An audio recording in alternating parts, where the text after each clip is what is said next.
कि हजरत यजीद रहमहुल्लाह के अंदर कुछ खुसूसियात ऐसी थी जिन खुसूसियात की बिना पर ममालिक इस्लामिया के तमाम लोग हजरत यजीद से बे इंतहा मोहब्बत करते थे। हजरत यजीद लानतुल्लाह अलैह से बड़ी मोहब्बत करते थे लोग। आपके लानतुल्लाह से इतनी मोहब्बत थी तो कब्र दिखा दो कहां है? रसूल के माँ बाप को बेधड़क काफिर कह सकते? यजीद मोमिन था। अब ये आपने देख लिया उसी किताब में, यहां पर उन्होंने सफा नंबर 104 पे लिखा कि रसूलुल्लाह के वालिदैन कुफ्र पर मरे, और उसके बाद उसी किताब में आगे एक दूसरा फतवा देते सफा नंबर 50 पर। आइए जरा इसमें क्या देते हैं, ये स्क्रीन पर आपके सामने। अब जरा सवाल सुनिए और नाज़ियत देखिए इनकी। सवाल होता है यजीद कि जिसने हजरत इमाम हुसैन अलैहिस्सलाम को शहीद किया, वो यजीद आपकी राय शरीफ में काफिर है या फासिक? पूछने वाले का अदब देखिए। आपकी राय में क्या नहीं? राय शरीफ, अजमेर शरीफ जायज नहीं, बिदअत। कचौचा शरीफ जायज नहीं, बरेली शरीफ जायज नहीं, महदरा शरीफ जायज नहीं, मक्कन शरीफ जायज नहीं, जितने शरीफ है बगदाद शरीफ जायज नहीं। नहीं, शरीफ नहीं बोल सकते, बिदअत। मगर जनाब की राय शरीफ है, बदमाशों की भी राय शरीफ है। यजीद जिसने हजरत इमाम हुसैन अलैहिस्सलाम को शहीद किया, वो यजीद आपकी राय शरीफ में काफिर है या फासिक? जवाब सुनिए जनाब का, देवबंद के गौसे आलम का। किसी मुसलमान को काफिर कहना मुनासिब नहीं। रसूल के माँ बाप को बेधड़क काफिर कह सकते? यजीद मोमिन था। अब मैं कह दूं तो फिर बुरा ना मानिए कि यजीद आपके दादा हुजूर थे जो उनको बचा रहे हैं। यहां इख्तिलाफ नजर नहीं आया, रसूल के वालिदैन में इख्तिलाफ है, फिर वहां इख्तिलाफ बताया भी नहीं कि भाई कौन है जो ईमान वाला कहता है, उनका नाम बताते, सिर्फ काफिर कह दिया, ईमान वालों का तस्करा भी नहीं। मगर यहाँ यजीद कहने वालों की एक कतार है। हजरत इमाम अहमद इब्न हम्बल यजीद कहते हैं, यजीद को काफिर कहते हैं। यहाँ वो जिक्र नहीं कर रहे जनाब। अब्दुल रहमान इब्न जौजी यजीद को काफिर कहते, सादुद्दीन तफ्ताजानी यजीद को काफिर कहते, और भी बहुत सारे उलमा की कतार है जो यजीद को काफिर कहते। यहाँ किसी का नाम नहीं ले रहे। यजीद मोमिन था, यजीद को कुफ्र पर इख्तिलाफ नहीं, बासबाबे कत्ल के फासिक हुआ। इमाम हुसैन के कत्ल करने की वजह से सिर्फ फासिक हुआ, गुनाहगार हुआ। कुफ्र का हाल दरियाफ्त नहीं, काफिर कहना जायज नहीं। कुफ्र उसका मुझे पता नहीं, इनको इमाम अहमद इब्न हम्बल का कौल हकीमुल उम्मत के उस्ताद साहब को पता नहीं, अब्दुल रहमान इब्न जौजी की तहकीक इनके पास नहीं, सादुद्दीन तफ्ताजानी के बारे में इनको कुछ नहीं पता, काजी सनाउल्लाह पानीपती ने काफिर का उनके बारे में इसको कुछ पता नहीं, शाह अब्दुल हक मोहद्दिस दहलवी की किताबें इन्होंने देखी कि जिसमें सारे अक़वाल उन्होंने जमा कर दिए, इनको कुछ नहीं पता। ये बने गौसे आलम, कुफ्र का हाल मालूम नहीं, कुफ्र का हाल दरियाफ्त नहीं, काफिर कहना जायज नहीं। तो इमाम अहमद इब्न हम्बल ने नाजायज काम किया, फिर इमाम अब्दुल रहमान इब्न जौजी ने फिर नाजायज काम किया। उलमा की एक लंबी फहरिस्त है, लंबी कतार है जो यजीद को काफिर कहते हैं, बाद उसको फासिक व फाजिर कहते हैं। लेकिन यहां कहते हैं कि काफिर कहना जायज नहीं। और आगे देखिए यजीद को कैसे बचा रहे। वो अकीदा कल्ब पर मौकूफ है, अकीदा दिल के अंदर होता है। यजीद के दिल में कुफ्र था नहीं था वो तो यजीद को मालूम, अब हमने कोई दिल फाड़ के थोड़ी देखा था भाई। इसलिए यजीद मोमिन है, यजीद को काफिर नहीं कह सकते। मगर रसूलुल्लाह के वालिदैन काफिर नजर आए तो तुमने रसूल के वालिदैन का कौन सा दिल खोल कर देख लिया था? बहुत उम्दा इशारा। उनका अकीदा कल्ब पे मौकूफ आपको क्यों नजर नहीं आया? उनका अकीदा कल्ब में कौन सा आपको कुफ्र का नजर आ गया जो बेधड़क आपने काफिर कह दिया? तो पता चलता है कि इनको न नबी से मोहब्बत, न नबी के माँ बाप से मोहब्बत, न नबी के नवासे से मोहब्बत। इनकी मोहब्बत के मेयार पैमाने कुछ और है। और आइए उसी पैमाने में ये भी देखते चले आप। अब ये जनाब सवाल होता है उसी फतावा रशीदिया में मौलवी रशीद अहमद गंगूही से, सफा नंबर 139 है उसी किताब का। सवाल किया जाता है मोहर्रम में अशरा वगैरह के रोज शहादत का बयान करना माशार बारिवायत सैया या बाज़ईफा ज़ईफा भी, वन्नी सबील लगाना और चंदा देना और शरबत दूध बच्चों को पिलाना दुरुस्त है या नहीं। सवाल करने वाले ने बड़ा लंबा चौड़ा सवाल किया। मुहर्रम में अशरा में, अशरा किसे कहते हैं? 10 आशूरे का दिन, 10 मुहर्रमुल हराम, आशूरे के दिन शहादत का बयान करना, इमाम हुसैन की शहादत का जिक्र करना, माशार शेर भी कुछ पढ़ना आपकी शहादत को लेकर, फिर बा रिवायत सैया सही रिवायत के साथ बयान करना, रिवायत भी झूठी ना बयान की जाए, एहतियात की जाए, सही रिवायतें बयान की जाए आपके बारे में, या बाज ज़ईफा या बाज रिवायतें उसमें ज़ईफ बयान कर दी जाए। वन्नी सबील लगाना, सबील किसे कहते हैं? सबील ही बोलते हैं ना आपके यहाँ भी। शरबत पिलाया जाता है, पानी पिलाया जाता है, जी जी, तो पानी की सबील लगाना, लोगों को पानी पिलाना, लोगों को शरबत पिलाना और उसमें चंदा देना, शरबत दूध बच्चों को पिलाना, बच्चों को शरबत पिलाना, बच्चों को दूध पिलाना दुरुस्त है या नहीं, जायज है या नहीं? जवाब, मुहर्रम में जिक्र शहादत हुसैन अलैहिस्सलाम करना अगरचे बा रिवायत सैया हो, या सबील लगाना, शरबत पिलाना या चंदा सबील शरबत में देना या दूध पिलाना, सब नादुरुस्त और तशब्बुह रवाफिज की वजह से हराम है। गुनाह है भाई, हराम, इतना बड़ा गुनाह कि गुनाहगार होंगे सब। आप सोच रहे कि सवाब मिलेगा, आप पानी पिला रहे आप सोच रहे सवाब मिलेगा, आप शरबत पिला रहे सवाब मिलेगा, लेकिन मौलवी जी फरमा रहे हैं कि ये तो हराम है। मौलवी जी ने शायद कंजुल उम्माल किताब देखी नहीं थी।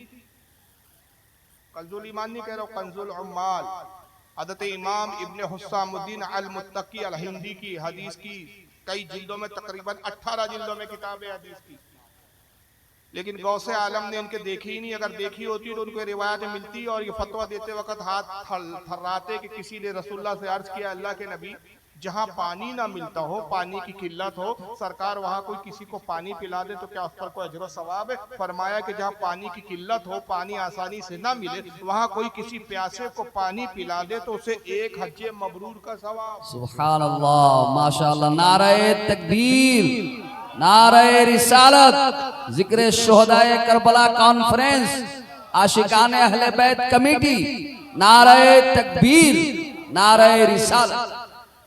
सवाल करने वाले ने पूछा, या रसूलल्लाह, और जहाँ पानी मिलता हो, पानी की फरावानी हो और वहां भी कोई पानी पिलाए तो फरमाया उसको 1 उम्रे का सवाब। सुभान अल्लाह। तो अब हमारे हिंदुस्तान में पानी की कमी नहीं, हम यहाँ पिलाए तो कम से कम उम्रे का सवाब, तो वैसे भी सवाब, लेकिन ये कहते हैं हराम। क्यों हराम? इसलिए कि वो हुसैन पाक के नाम पर पिला रहे हो। शहादत का जिक्र करना हराम, अगर से सही रिवायत से बयान करो तब भी हराम, उसमें चंदा देना हराम, दूध पिलाना हराम, सबील लगाना हराम, सब हराम। वजह यह है कि मसला शरबत का नहीं है, मसला दूध का नहीं है।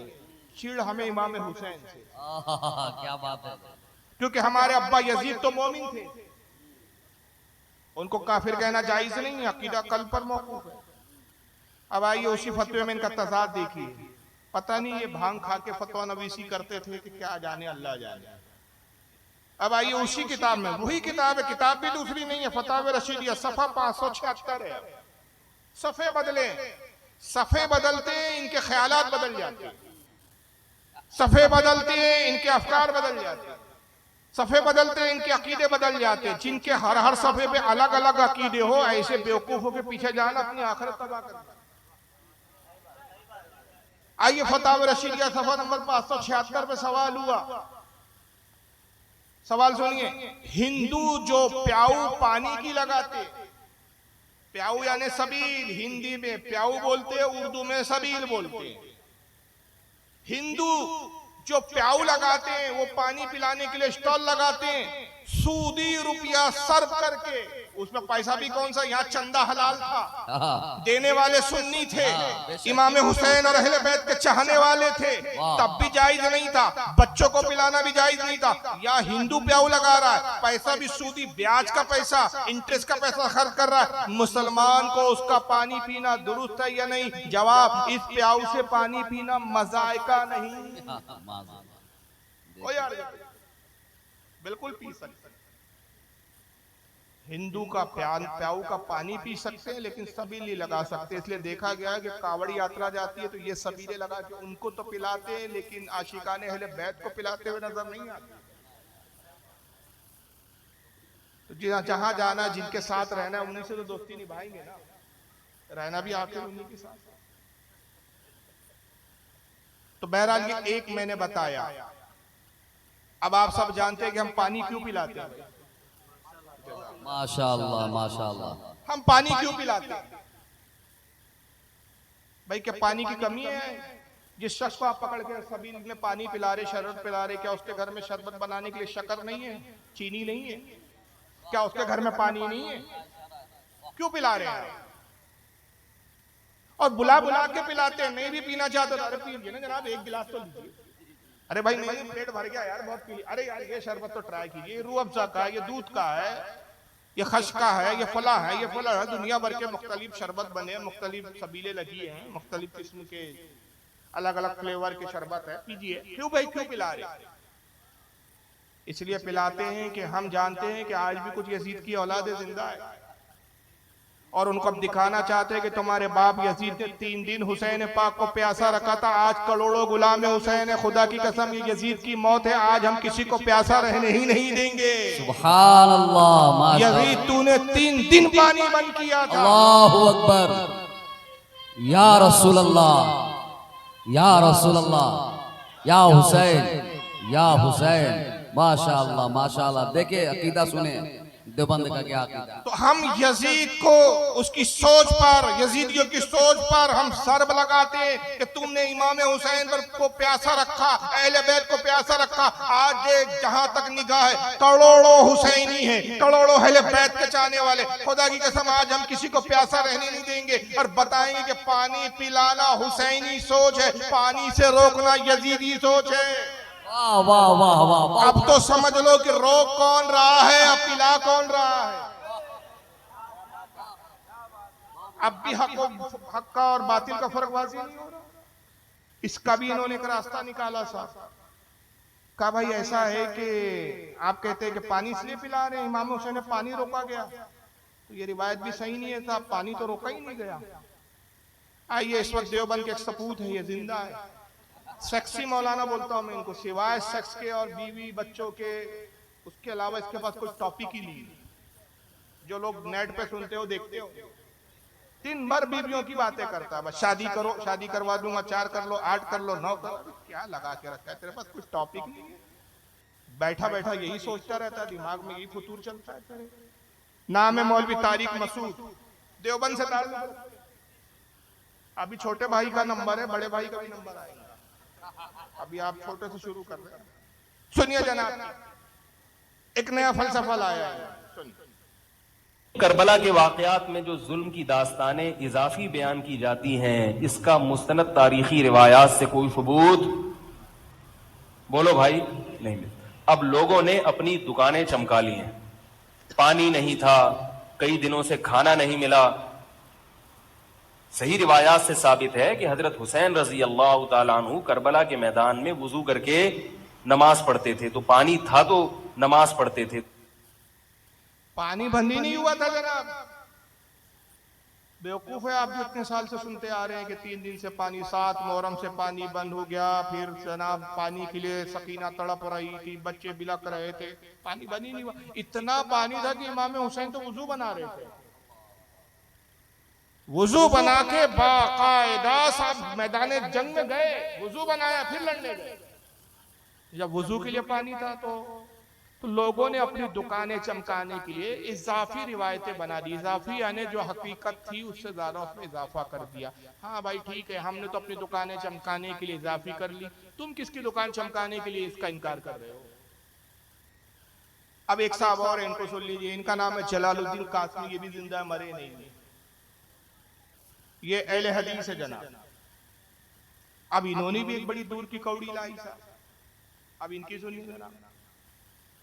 और जहां तक पानी बंद करने की बात है, आप उठा करके देखिए याकूत हमवी की मोजमुल बुल्दान के अंदर याकूत हमवी मशहूर मुअर्रिख है, लिखता है कि करबला की जमीन इंतहाई सरसब्ज़ शादाब, बेशुमार चश्मे, 4 चश्मों को तो उसने वाज़ेह तौर पर दिखाया है, बताया है कि 4 चश्मे तो यहां से बहुत बड़े बड़े चश्मे निकले हुए थे, और इसके अलावा जमीन थोड़ी सी खोदी जाती तो पानी निकल आता। लिहाजा पानी बंद करने की जो खराफियात और वाहियात बातें फैलाई गई है कि खैमे हुसैन और लश्कर हुसैन और हुसैन रजी अल्लाह तआला अन्हु के साथ जितने लोग उनके ऊपर पानी बंद कर दिया गया दरिया फुरात का, दरिया फुरात पर जाने की क्या जरूरत थी? करबला की जमीन तो खुद सरसब्ज़ आदाब है। ये बात किसने लिखी है? मशहूर मुअर्रिख ने मौजमुल बुल्दान के अंदर लिखा है, जिसका नाम याकूत हमवी है, कि करबला की जमीन इंतहाई सरसब्ज़ आदाब, बेशुमार चश्मे वहां मौजूद, कम से कम 4 चश्मे तो वाज़ेह तौर पर याकूत हमवी ने मौजमुल बुल्दान के अंदर बताए। मुअर्रिख कंफ्यूजन में रहता है, पढ़ने वाला भी कंफ्यूजन में पड़ जाता है कि करबला का मामला ये है तो पानी कैसे बंद किया गया? पानी कहां बंद हुआ? और जहां तक अब इन्होंने हवाला दिया है, तहकीक की है, तहकीक पेश की है, तो अब हवाले का रब्त हवाले से करना पड़ेगा। इत्तेफाक से वो किताब लाया नहीं, हालांकि याकूब हमवी की वो जो किताब है मौजमुल बुल्दान मेरे पास मौजूद है। मैंने कुछ जलसों में दिखाया बाकायदा, मुंबई का एक जलसा देखना आप, इसको नेट पे मौजूद है। ये कहते हैं कि पानी बंद करने की ये वाहियात, खुराफात, बकवासात है। ये पानी वो बंदी नहीं हुआ और वो नहर फुरात पे जाने की क्या जरूरत थी? करबला की जमीन तो इतनी शर्शब्द शादाब थी, इतनी जरखेज थी, इतनी नरम पानी वाली थी कि थोड़ी सी जमीन खोदो तो पानी निकल आता। बिहार की जमीन भी थोड़ी सी खोदो तो पानी नहीं आता। मैंने बंबई वालों से पूछा कि भाई आप क्या समुंदर है, कितना खोदना पड़ता है? बोले फिर भी कम से कम 10 फीट 15 फीट जाओ तो पानी आता है। थोड़ी सी खोदने पे तो वहां भी नहीं आता पानी। समंदर के किनारे बंबई पूरा समंदर पे बसा हुआ है, लेकिन तब भी वहां 5-6 फीट से नीचे पानी है। थोड़ी खोदने पे वहां भी पानी नहीं निकलता, और अगर पानी निकलने लग जाए ना थोड़ा खोदने में, तो ये इमारतें और बिल्डिंग कायम न रहे, कमजोर हो जाए इसके स्ट्रक्चर। लेकिन जनाब कहते हैं कि इतनी शर्शब्द शादाब थी कि थोड़ी सी खोदो निकल आती थी, तो वो नहर फुरात तक जाने की जरूरत ही क्या थी? और ये बात किसने लिखी है? याकूत हमवी ने अपनी किताब मौजमुल बुल्दान। और मौजमुल बुल्दान क्या है? ज्योग्राफिया की किताब है। मैंने इससे पूछा, उनसे एक बार सवाल किया, इसमें मैंने रद्द करते हुए बंबई में या हैदराबाद में मैंने रद्द किया था, और मैंने कहा कि भाई वो जो मौजमुल बुल्दान में है कि थोड़ी सी खोदो पानी निकल आता था, इस रिवायत की क्या हैसियत है?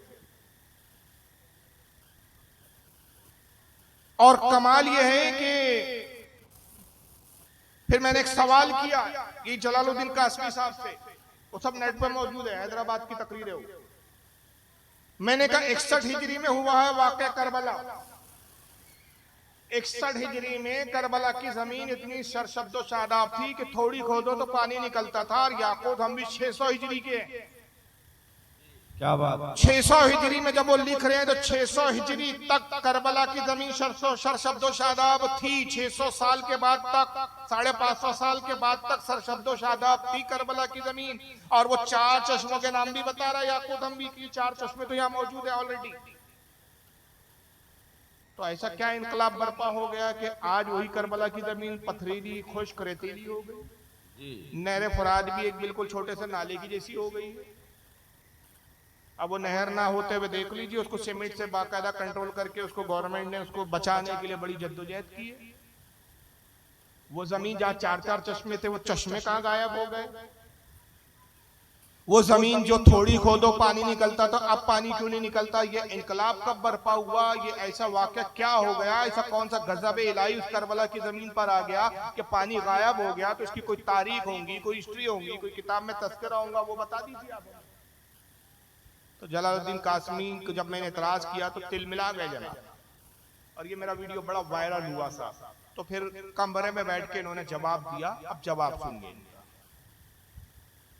और तीसरी ये बात कि वो चारों चश्मे थे तो अब कहां गए, इस पर भी अफसोस जाहिर किया जा सकता है कि मुरूर अय्याम के साथ साथ,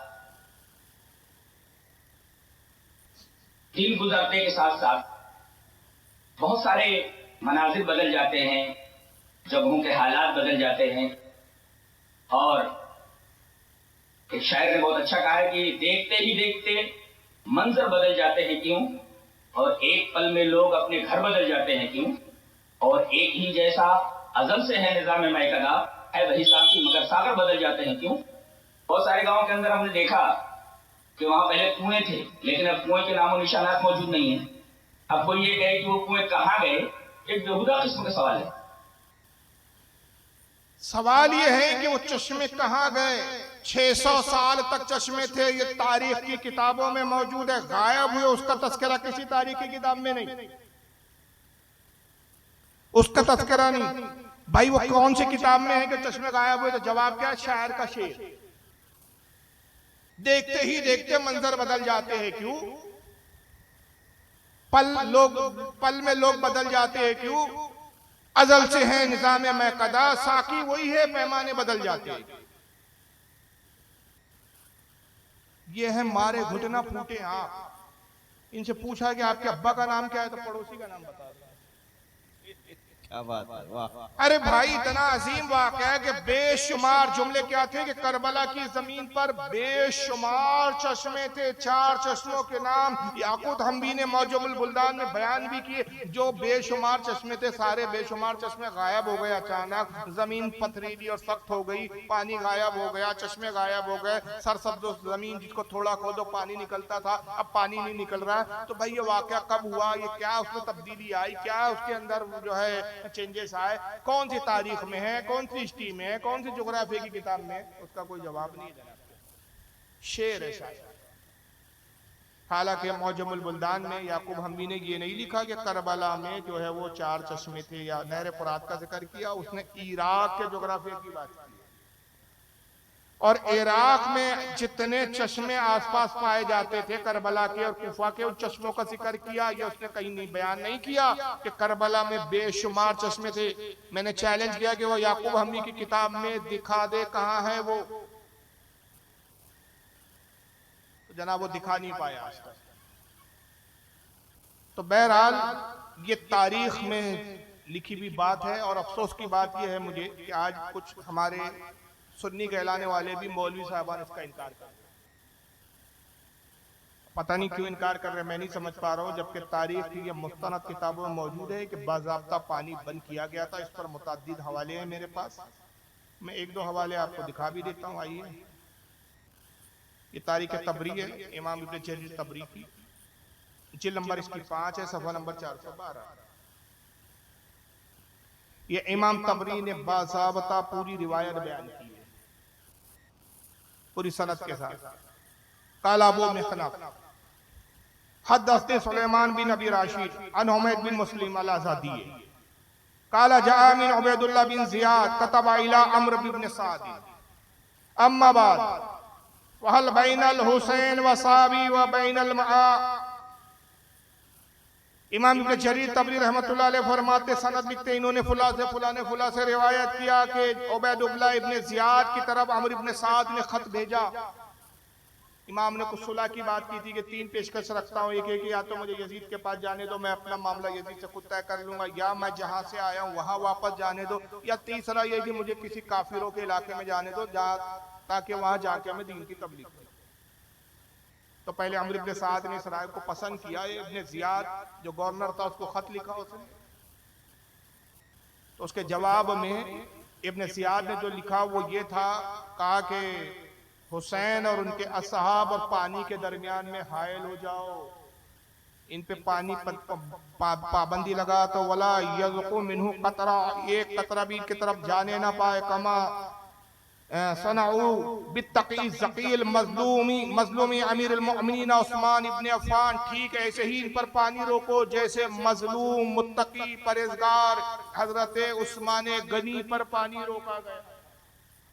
जैसे उस्मान को पानी 40 दिन तक पानी रोका गया, 40 दिन तक उनके हुजरे में पानी नहीं जाने दिया गया था, उनकी शहादत के अगर आप हालत। तो ये अपने जरीर लिख रहे हैं कि बाज़ाब्ता पानी रोका गया। फिर उसके बाद एक और रिवायत लिखी उन्होंने, और वो ये लिखी कि एक बदबख्त ने, ये पूरी रिवायत है पूरी, कि एक बदबख्त ने जिसका नाम हुसैन अज़दीद अब्दुल्ला बिन हुसैन अज़दीद, उसने कहा हुसैन देख रहे हो नहर फुरात को कैसे लहरें चल रही है, कैसे ठाटे मार रहा है, खुदा की कसम एक कतरा भी हम तुम तक इसको पहुंचने नहीं देंगे। इमाम हुसैन ने कहा, अल्लाह इसे प्यासा मार, अल्लाहुम्मा क़्तुलहु अतशाना अतशा, ए अल्लाह इसे प्यासा ही मार। इब्ने जरीर कहते हैं कि आपकी दुआ कबूल हुई और वो प्यास से तड़प तड़प कर। ये रिवायतें बताती है कि बाज़ाब्ता पानी रोका गया था। इसको फिर हाफिज इब्ने कसीर ने अल बिदाया व निहाया में भी लिखा। ये अल बिदाया व निहाया का स्कैन पेज आपके सामने, सफ़ा नंबर इसका 526 और इसका जो वालूम है जिल नंबर 11 है। वही इबारत है जो मैंने वहां पढ़ी, वही एज इट इज इबारत जो इब्ने जरीर की है, इन्होंने भी इसको नकल किया और वो वाक़या भी नकल किया कि जिसमें अम्र इब्ने हिजाज को हज़रत इमाम अली मकाम ने हलाकत की दुआ की। अम्र इब्ने हिजाज वो था जो 500 सिपाही के साथ नहर फुरात पे पहरा दे रहा था कि खैमा हुसैन में एक कतरा भी पानी ना जाने।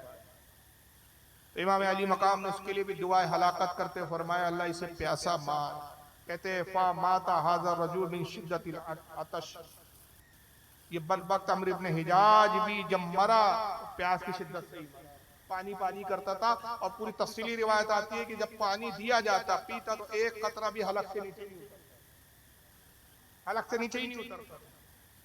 तो ऐसे बहुत सारे उलमा ने ये रिवायतें नकल की है कि पानी बंद हुआ। ये तारीख तबरी की दूसरी रिवायत है, सफा 412। ये भी वही रिवायत है मैं बयान कर चुका। तो बहरहाल पानी बंद हुआ, लेकिन ये बदबख्ती है कि ये करबला के वाकयात का इनकार करके ये बताना चाहते हैं कि भाई इमाम हुसैन को कोई जुल्म हुआ ही नहीं। ऐसा वो तो कोई ऐसा हुआ कि इमाम हुसैन खुद ही जाके तलवार पे गिर गया कि भाई मैं खुद कत्ल हो जाता, तुमको कुछ करने की जरूरत ही नहीं। और यजीद को बचाने के लिए कितने इन्होंने पापड़ बेले, आप हैरान हो जाएंगे। जनाब इनको सुनिए कि एडवोकेट फैज अहमद साहब है, गैर मुकल्लिद, नाम याद है। तो हुसैन रजी अल्लाह अन्हु का जो वाकया हुआ, बहुत से लोग पूछते यजीद हक पर था, हुसैन रजी हक पर थे, क्या था मामला। देखिए हम इस मामले में अपना मुंह नहीं खोलते हैं।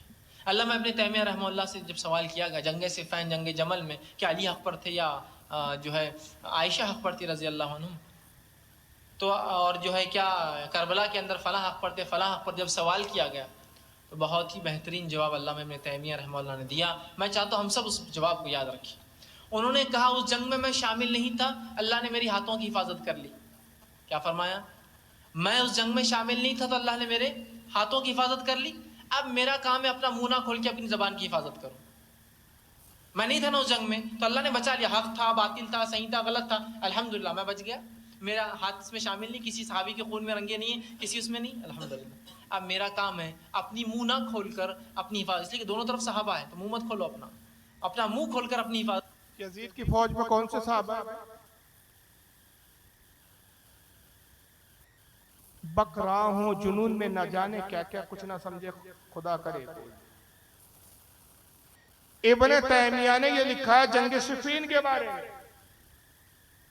जंग जमल के बारे में। जंग जमल जो हजरत सैयदना जुबैर इब्ने अव्वाम, हजरत तलहा इब्ने उबैदुल्लाह और मौला अली के दरमियान में हुई।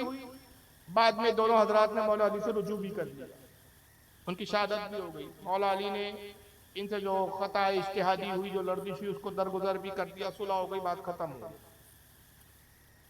हजरत अमीर माविया से सिफ़ीन में जंग हुई हिसाब उस्मान को लेकर, वो भी बाद में सुलह हुई। फिर बाद में इमाम हसन से भी सुलह हुई।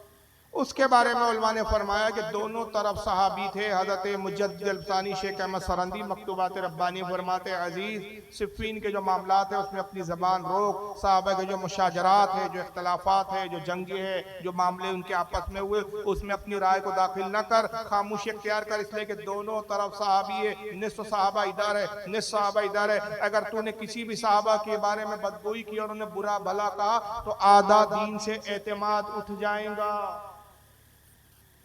आधा दीन खत्म हो जाएगा कि उनसे भी दीन हम तक पहुंचा है। ये सिफ़ीन और जमल के बारे में, करबला के बारे में नहीं है जनाब, मगर उसने कहां फिट कर दिया?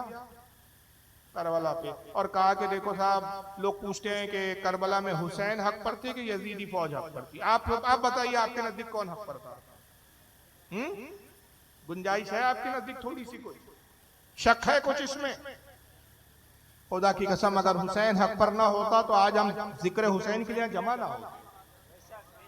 हमारा यहाँ जमा होना इस बात की दलील है कि हम हुसैन पाक को हक पर मानते हैं। उम्मत 1400 साल से हुसैन ही को हक पर मानते आ रही है। सदियों से दौर चल रहा है, सदियों से जिक्र हुसैन जारी और सारी है।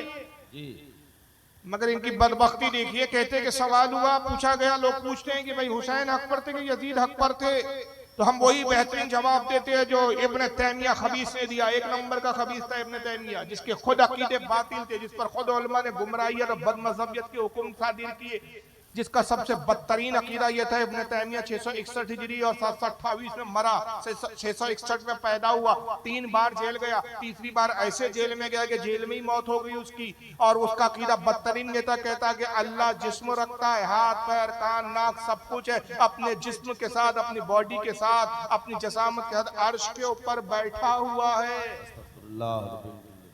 और उसके बैठने से अर्श चरचराता है, हिलता डुलता चर्च चर्च की आवाजें आती है। कि उसका बदतरीन अकीदा, यहाँ तक है कि उसकी एक किताब मेरे पास बाज़ाब्ता मौजूद है जिसका नाम है तलबिसुल जहमिया। उसमें लिखता है कि अल्लाह ताला अर्श पर बैठे, ये तो बहुत बड़ी बात है, वो तो इस पर भी कादिर है कि वो चाहे तो मच्छर के पर पे बैठ जाए। ये कुफरी अकीदे, इसकी बुनियाद पर उस जमाने में बाज़ उलमा ने उसको काफिर तक कहा और बाद ने उस पर गुमराहियत के फतवे लगा। उनका कौल नकल कर रहे हैं, उनका कौल इनके नजदीक हुज्जत है, क्योंकि वो इनको उसको बहुत मानते हैं। इब्न तैमिया कहते हैं कि भाई इस मामले में पढ़ने की जरूरत नहीं कि हक इमाम हुसैन के साथ था कि यजीद के साथ था। अल्लाह का शुक्र है मैं करबला में तो था नहीं, जब मैं था नहीं तो अल्लाह ने मेरे हाथों को बचा लिया। अब मेरा काम है कि मैं अपनी जबान रोककर अपनी जबान को बचा दूं। तो कल कोई नमूना खड़ा हो जाएगा और वो पूछेगा भाई बद्र में कौन हक था? अबू जहल हक पर था, उतबा शैबा हक पर थे कि रसूलुल्लाह? तो कहेगा नहीं देखिए भाई मैं उस वक्त तो था नहीं ना, अल्लाह ने मेरा हाथ बचा दिया। ये जवाब है आपका। मैं इसके जवाब में आपको एक रिवायत सुनाता हूं, बस वही जवाब इसकी बकवास का हो जाएगा। सही बुखारी के अंदर हदीस पाक है, मैं हदीस आपको बाद में दिखाता हूँ, सामने स्क्रीन पर है हदीस। थोड़ा सा पस मंजर जान ले तो फिर आप बुखारी की हदीस को समझ पाएंगे। और बुखारी की हदीस ने फैसला कर लिया कि हक को बातिल में कैसे फर्क किया जाता है और हक को कैसे तस्लीम किया जाता है, बातिल का कैसे इनकार किया जाता है। आका सल्लल्लाहु अलैहि वसल्लम फरमाते हैं कि जब नमरूद ने हजरत इब्राहिम को आग में डाला तो 2 जानवर ऐसे थे जिसमें एक इब्राहिम से मोहब्बत करता था अलैहिस्सलाम, एक नफरत करता था। मोहब्बत करने वाला था मेंढक। मेंढक क्या करता, पास के एक तालाब में जाता, कुछ पानी अपने पेट में भरता और जाके वो पिचकारी मारता आग की तरफ। मकसद क्या था कि ये आग बुझ जाए। और एक गिरगिट था, गिरगिट समझते हैं ना, गिरगिटी बोलते हैं उसको हमारे, आप क्या बोलते नहीं मुझे पता, गिरगिटी बोलते, सड्डा बोलते हैं हमारे यहाँ, सड्डा भी बोलते हैं मराठी में। वो रंग बदलता है। गिरगिट क्या करता था, वो जाता था आग पर फूंक मारता था ताकि आग भड़के। गिरगिट को इब्राहिम अलैहिस्सलाम से नफरत और बुग़्ज़ था, वो आग भड़काने की कोशिश कर रहा था। मेंढक को जो है, मेंढकी को मोहब्बत थी, वो आग बुझाने की कोशिश कर रही थी। मैं आपसे सवाल करता हूं, क्या इसकी फूंक से आग बुझ गई, बढ़ गई? गिरगिट के फूंक से आग बढ़ी? क्या मेंढक की पिचकारी मारने से आग बुझी? नहीं बुझी, लेकिन नियत पता चल गई। वाह क्या बात है। किसके साथ है ये समझ में आ गया। इनाम क्या मिला? आका ने फरमाया मेंढक को कत्ल ना करो कि इसने इब्राहिम की आग बुझाने में मदद की, और गिरगिट को जहां पाओ उसको मारो, जो पहली ज़रब में मारे उसको 1 हज का सवाब। नारे तकबीर, नारे रिसालत। अब बड़े अदब से बाहर गए रिसालत में मैं अर्ज करूं, या रसूल अल्लाह, ये जो गिरगिट को मारने का आपने हुक्म दिया, क्या ये वही गिरगिट है जो फूंक मार रहा था? क्या ये जितने सारे गिरगिट मारे जा रहे उसी की नस्ल के हैं? ये जो मेंढक के छोड़ी जा रही है, जिनको मारने से आप ममानियत फरमा रहे हैं, मना फरमा रहे, क्या ये उसी मेंढक की नस्ल है? आका फरमाएंगे नहीं नहीं, ये सारे मेंढक उसकी नस्ल से नहीं, ये सारे गिरगिट जिनके मारने को हुक्म दिया उसकी नस्ल से नहीं। मगर ऐ मेरे गुलाम जान ले कि जुर्म एक करता है, सजा नस्लें भुगतती है। उसने इब्राहिम से मोहब्बत की, सारी नस्लों को इनाम दिया गया। इसने इब्राहिम से नफरत की, सारी नस्लें जो है काबिल नफरत हो गई। तो आज पता चल गया कि कल जो हुसैन के साथ था आज नस्ल जो हुसैन के साथ है और जो कल यजीद के फेवर में था आज यजीद के फेवर में। ये मत कहिए हम थे नहीं, जैसे ये गिरगिड़ भी वहां नहीं था, ये मेंढक भी नहीं था, मगर मोहब्बत से नस्लों को इनाम मिला, नफरत से नस्लों को जो है वो उसको सजा मिली। बस इसी तरह आज समझ में आ गया, सुन्नी अगरचे आज का सुन्नी करबला में था नहीं, मगर बता दिया कि हम करबला वालों से मोहब्बत करते हैं, तो नस्लों को इनाम ये कि आज भी जिक्र हुसैन कर रहे, हुसैन को हक पे मान रहे। और ये पता चल गया अगरचे तुम्हारे आबा और अजदाद, तुम्हारा बाप करबला में ना हो, यजीद की तरफ से ना हो, मगर तुमने यजीद से मोहब्बत करके बता दिया कि तुम हो किसकी तरफ और नस्ल किसकी हो, तो तुम इस काबिल हो कि गिरगिट की तरह तुम्हें मारा जाए, और सुन्नी इस काबिल है कि उसको मेंढकों की तरह इनाम और इकराम से नवाजा जाए। नारे तकबीर, नारे रिसालत, मसलके आला हजरत, उलमाए अहले सुन्नत, जिक्र शोहदाए करबला। वाह सुभान अल्लाह। बा नफ्से नफीस वहां होना जरूरी नहीं होता, आप किस तरफ हो, हक के साथ हो या बातिल के साथ हो, यह जानना जरूरी होता है। फिलिस्तीन की जंग में हम शरीक नहीं है, इजराइल के जुल्म हमारी आंखों के सामने नहीं है, मगर पूछा जाता है आप हो किसकी तरफ? क्या बात है, वाह फिलिस्तीन के मजलूमों की तरफ हो कि इजराइल के जल्लादों की तरफ? जी क्या बात है, वाह। न आप जंग भड़का पा रहे हो, न जंग सर्द कर पा रहे हो, आपका कोई दखल अंदाज है ही नहीं वहां पर, मगर आपके जहन से आपकी शख्सियत का पता लगता है। तो आपकी शख्सियत से पता चल गया कि आप किसकी औलाद है और किसकी नस्ल है। जी वाह। कौम को गुमराह करने के लिए बड़े बड़े हथकंडे इस्तेमाल कर रहे हो कि भाई हम तो थे नहीं करबला में, हमारा हाथ अल्लाह ने बचा लिया, मुंह बचा लो। क्यों मुंह बचाओ? यजीद को बुरा बोला जाएगा, खुदा की कसम, और हुसैन को हक पर बोला जाएगा, हक है, सुभान अल्लाह सुभान अल्लाह। जबान इस्तेमाल की जाएगी। ये नामर्दी तुमको मुबारक। जी मोहब्बत देखिए आपको, इनको यजीदियों को बचाना है, क्योंकि पता है कारनामों को धो नहीं सकते हम यजीद के। कितने धोएंगे आप? पानी बंद करना धोएंगे आप? चलो सब धो लो तुमने, नहीं पानी बंद नहीं हुआ। पानी बंद नहीं हुआ तो सिर्फ इतना बता दो, अब्बास से अलंबरदार पे किस जुर्म में कत्ल किए गए? जी। फिर अब्बास के बाजू किस लिए कटे? तुम शहादत बता दो। खुदा ना करे ऐसा ना हो कि कल कहे कि अब्बास अलंबरदार नाम की कोई जाति नहीं, शख्सियतों का इनकार ना करे। जाहिर है कि जब अब्बास अलंबरदार की शहादत का जिक्र आता है तो ये तस्करा आता है कि आपके बाजू कटे ही इसलिए कि आपकी कोशिश थी खैमे रसूल में, खैमे अहले बैत में किसी तरह मशकीज़ा पहुंच जाए। जी। दरिया फरात पर गए ही इसलिए थे कि पानी लाना था। अगर इतना पानी था कि वुजू किया जा रहा था तो अब्बास को फरात की तरफ जाने की जरूरत थी क्या? फिर कितना तारीख को बदलोगे और बदलने की कोशिश कर रहे हैं। जिंदों को बता रहे हैं, कोई भी मरा नहीं है अब तक। अल्लाह ने इनको इबरत के लिए जिंदा रखा है ताकि हम मरे तो इनकी इबरत नाक अंजाम को भी हम देखें, मोहलत दी जाए। यजीद भी मरा इतने जुल्म और सितम के बाद। एक रिवायत के मुताबिक शहादत हुसैन के बाद बामुश्किल 4 साल हुकूमत कर पाया।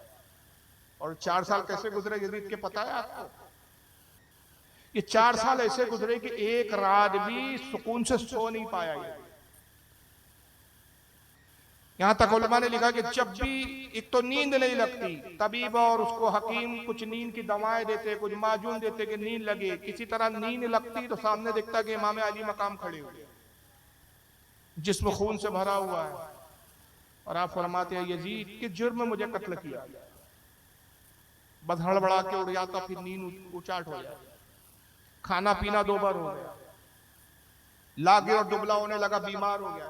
4 साल बड़े मुश्किल से कटे, यहां तक कि इतना बीमार हुआ कि पूछिए मत। तब इन्होंने कहा कि ऐसा करो कि आप हवा बदली के लिए दमिश्क से निकलकर किसी और इलाके में चले जाओ। हवारैन में गया। 3 रिवायतें हैं यजीद की मौत को लेकर, मुख्तलिफ 3 रिवायतें। एक रिवायत ये है शिकार के लिए निकला, तफरी के लिए कि भाई कुछ दिल बहले, नींद नहीं है, परेशान है, बीमार हो गया। डॉक्टर ने कहा शिकार पे जाओ, कुछ खुले माहौल में जाओ, जंगल में जाओ, सैर व तफरी करो तो सेहत में सुधार आएगा। दोस्तों के साथ शिकार के लिए निकला। एक हिरन का पीछा किया, रास्ता भटक गया, हिरन तो नजरों से गायब हो गया, जंगल में भटकता रहा, साथियों को तलाश करता रहा, कई दिन भटकता रहा, भूख प्यास से निडाल हो गया, पानी का एक कतरा नहीं मिलता, प्यास प्यास अलतश अलतश अलतश कहते कहते मरे, जिल्लत की मौत प्यासा। एक रिवायत। दूसरी यह है कि एक रोमी नस्ल की ईसाई लड़की थी, खूबसूरत हसीनो जबी, एक मर्तबा सैर तफरी के लिए निकला, एक महल के करीब से गुजरा, महल की गैलरी से वो लड़की झांक रही थी, देख लिया, चेहरे पे निगाह पड़ी, खूबसूरत हसीन थी, फिदा हो गई, मोहब्बत का पैगाम भेजा कि मुझे तुझसे मोहब्बत हो गई, मैं बहुत बड़ा मुसलमानों का बादशाह और हाकिम हूँ, तुझसे निकाह का ख्वाह। उसने अपने कनीज़ से पूछा कि यजीद है कौन? कहा ये वही तो है जिसने अपने नबी के नवासे हुसैन को शहीद किया है करबला, जिससे करवाया, ये वही तो बदबख्त है। वो रोमियो नस्ल जो लड़की थी, ईसाई लड़की थी हालांकि, उसने कहा इसे बदबख्त की मैं बीवी बनना कैसे पसंद कर सकती हूँ, जो अपने नबी की औलाद का ना हुआ मेरा क्या होगा। उसको नफरत हो गई, अल्लाह ताला ने उसके दिल में ऐसी नफरत पैदा किया, उसके दिल में यह आया, उसके जहन में आया कि क्यों ना मैं इस बदबख्त को दुनिया से साफ कर दूं। यजीद को खत लिखा, पैगाम दिया कि मैं खुद तुमसे मिलना चाहती हूँ, आप बादशाह है मुसलमानों के, इतनी बड़े मुमलकत पे, इतने बड़े इलाके पे आप काबिज है, इतनी बड़ी हुकूमत है, कौन औरत है जो आपसे निकाह करना नहीं चाहिए, लेकिन मैं कुछ गुफ्तगू करनी चाहती हूँ, देखना चाहती हूँ आपकी मोहब्बत कितनी गहरी है, तन्हाई में मिलना चाहती हूँ, फुला फुला जंगल में फुला जगह पर आप मिलो। यजीद उससे मिलने गया। एक रिवायत यह है कि खंजर लिया, पेट में बार बार इतना मारा कि हथेलियां बाहर निकल गई, जिल्लत की मौत मरा। दूसरा ये कि उसको एक मशरूब दिया पीने के लिए कि मैं आपके लिए एक शरबत लाई हूँ, मैंने खुद बनाया, पीजिए। पिया, उसमें जहर मिला था, मर गया। 7 दिन तक लाश ढूंढते रही जंगल, साथी ढूंढते रहे, इसके फौजी ढूंढते रहे कि अमीरुल मोमिन यजीद कहाँ गायब हो गए। अचानक ढूंढते ढूंढते जंगल में पहुंचे, लाश, चील और कौवों की दावत थी। जगह जगह से लाश को कौवों ने और चीलों ने नोच नोच के तहस नहस कर दिया। ताफून बदबू का ये आलम नाक नहीं ठहरी थी। साथियों ने कहा ये उजड़ी हुई लाश, फटी हुई लाश, बिखरी हुई लाश के टुकड़े कहाँ ले जाए दमिश में। लोग देखेंगे, नबी के जो चाहने वाले हैं, अहले बैत से मोहब्बत करने वाले, उनको खुशी होंगी, जश्न मनाएंगे कि देखो यजीद का कितना बुरा अंजाम हुआ, वहीं गड़ा खोदा, वहीं इसको दफन कर दिया। आज कब्र का नामो निशान भी यजीद का। ये भी एक रिवायत है। इस तरह की 2-3 रिवायतें हैं, 3 रिवायतें मैंने बयान की आपके सामने, और ये रिवायतें किताबों में बाज़ाब्ता है, मगर एक झूठी रिवायत अपने अब्बा यजीद को बचाने के लिए गई। अब आइए क्या रिवायत बयान की जाती है यजीद के बचाने के लिए, जरा इसको आप समाप्त फरमाएं।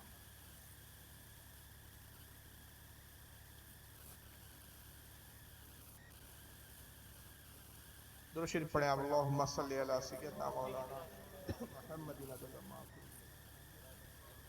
रसूलुल्लाह सल्लल्लाहु तआला अलैहि वसल्लम। ये मौलवी जलालुद्दीन कासमी नाम निहाद अहले हदीस फिरके का मौलवी मुनाजिर है, इनकी जमात का मुनाजरे करता है। सुनिए जरा। के अंदर यजीद की पैदाइश होती है और 28 रजब सन 60 को ये खलीफा बनते हैं। 3 साल 9 महीने कुल मुद्दत खिलाफत है।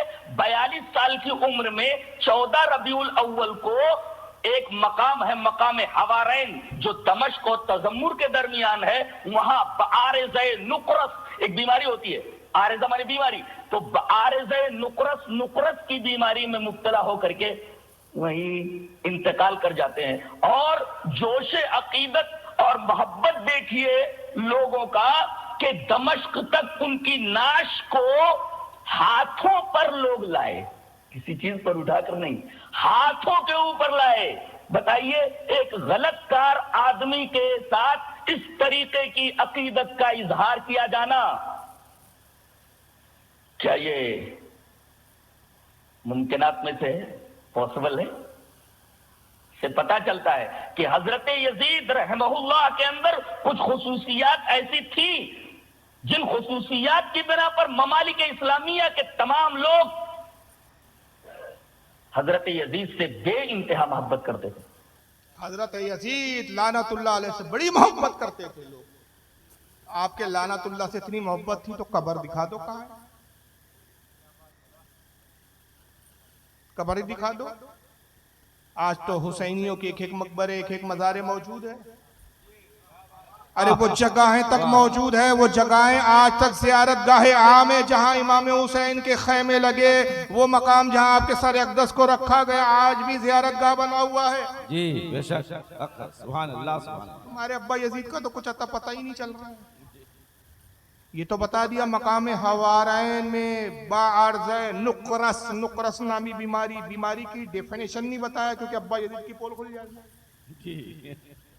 भाई बीमार हुए तो ये नुक़रस नामी कौन सी बीमारी थी, क्या था, क्या आखिर ये नुक़रस बताओ तो, कि नुक़रस से हुआ क्या, कि उसमें नुक्स आ गया, कौन से नक्स पैदा होगा नुक़रस से, वो नहीं बता रहे। बाअर्ज़ नुक़रस, यजीद साहब, इनके यजीद की मौत हुई हवारैन में। तजम्मुल और दमिश्क के दरमियान का इलाका है, कई किलोमीटर दूर का इलाका है, वहां मर गए यजीद साहब, जहन्नम में गए। लोगों का जोश अकीदत और मोहब्बत का यह आलम था कि किसी तख्ते पर उठाकर नहीं लाए, कांधों पर उठाकर नहीं लाए, जनाजों पर उठाकर नहीं लाए, हाथों में लोग लेकर आए। एक साहब हाथ में उठा रहे थे, फिर दूसरा, फिर तीसरा, यानी ये गोया पार्सल थे जो कुरियर होकर आए।